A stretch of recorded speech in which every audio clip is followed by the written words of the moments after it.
Bismillahirrahmanirrahim. Assalamualaikum warahmatullahi wabarakatuh. Perkenalkan, nama saya Faizani Putri. Saya dari kelas 6 A Farmasi, NIM 1801053030. Di sini saya akan menjelaskan tentang neurologi disorder, di mana pembahasannya itu ada Alzheimer dan multiple sclerosis.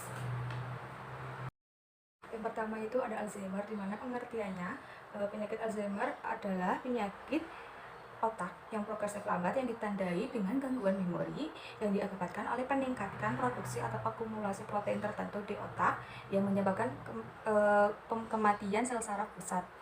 Selanjutnya, etiologi dari Alzheimer yaitu faktor genetik dan faktor gaya hidup dan faktor lingkungan.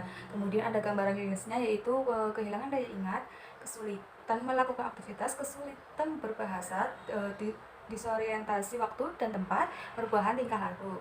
Kemudian ada penata laksanaannya yaitu ada cholinesterase inhibitor, di mana contohnya itu ada donepezil, galatamin, rifampicin, takrin, dan yang kedua ada amantadin, yang ketiga ada tiamin, yang keempat ada haloperidol, yang kelima ada asetil L-karnitin atau AIC, dan yang keenam ada antioksidan.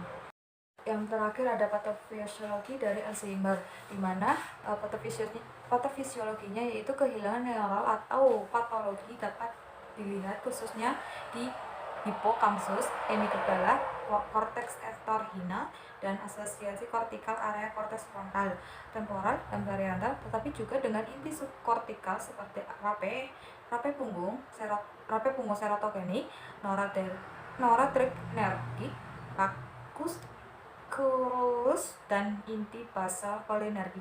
Deposisi kusuk meliputi pola yang ditentukan mulai dari transentorhinal cortex, akibatnya korteks entorhinal, regio CA1 dari hipokampus, dan kemudian area asosiasi kortikal, di mana frontal, lobus parietal, dan temporal sangat terpengaruh. Luas dan penempatan formasi kusut berkorelasi baik dengan tingkat keparahan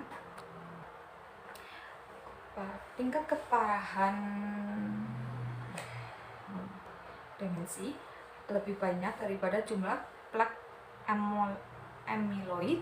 Pertambahan proteksi berkorelasi sangat erat dengan kognitif penurunan dan atrofi otak, termasuk atrofi hipokampus. Dalam neuropatologi penyakit Alzheimer ada hilangnya neuron dan atrofi di korteks temporofrontal yang menyebabkan peradangan dan penyimpanan plak amyloid dan sekelompok protein abnormal fragmen dan bundel serat kusut. Karena ini ada peningkatan di hadapan monosit dan makrofag di korteks cerebral, dan itu juga mengakibatkan sel mikroglial di parenkim. Kemudian bahasan yang kedua yaitu ada multiple sclerosis, di mana pengertiannya adalah suatu peradangan yang terjadi di otak dan sumsum tulang belakang yang menyerang substansia alba.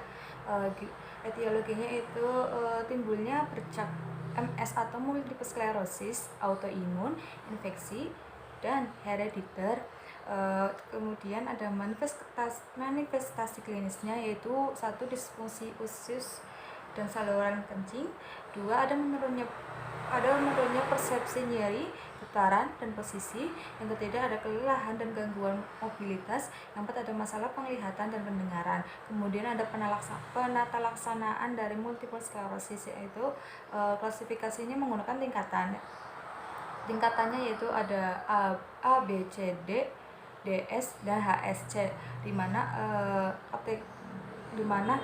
tingkatan A yaitu kategori 1 dan tingkatan B yaitu kategori 2 atau penambahan kategori 1, dan yang tingkatan C kategori 3 atau penambahan dari kategori 1 dan kategori 2. Kemudian ada tingkatan D, di mana kategori 4 yaitu atau penambahan dari kategori 1, 2, dan 3, dan kemudian ada tingkatan DS yaitu berdasarkan bukti diagnosis, dan yang terakhir ada HSC yaitu berdasarkan pelayanan kesehatan 2002 atau 2004.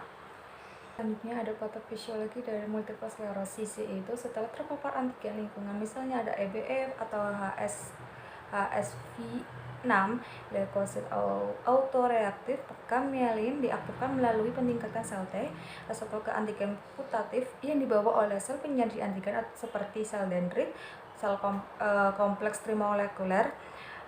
Leukosit yang diaktifkan oleh sel T, sel B, dan makrofag melintas BBB atau transmigrasi melalui endotel cerebral yang tergantung persiapan ketat dan melekat dengan menghancurkan kompleks junctional yang mengandung VE, cadherin, oklodin, claudin, dan molekul adesi junctional. Leukosit yang diaktifkan juga mengeluarkan sejumlah sitokin pro dan antiinflamasi yang memainkan peran pengaturan dalam polarisasi lingkungan perifer menuju mekanisme inflamasi atau antiinflamasi. Sesekali sel ini mendapatkan akses ke lingkungan CNS, mereka mengidentifikasi lebih banyak autoantigen dan menghasilkan dan melepaskan lebih banyak sitokin dan autoantibodi yang menyebabkan hilangnya mielin atau oligodendrosit kompleks serta neurodegenerasi. Mungkin cukup sampai di sini yang bisa saya sampaikan. Mohon maaf jika ada kekurangan dan kesalahan dalam menjelaskan materi kali ini. Mohon dimaafkan. Akhirul kalam. Wassalamualaikum warahmatullahi wabarakatuh. Bye. Thank you for watching.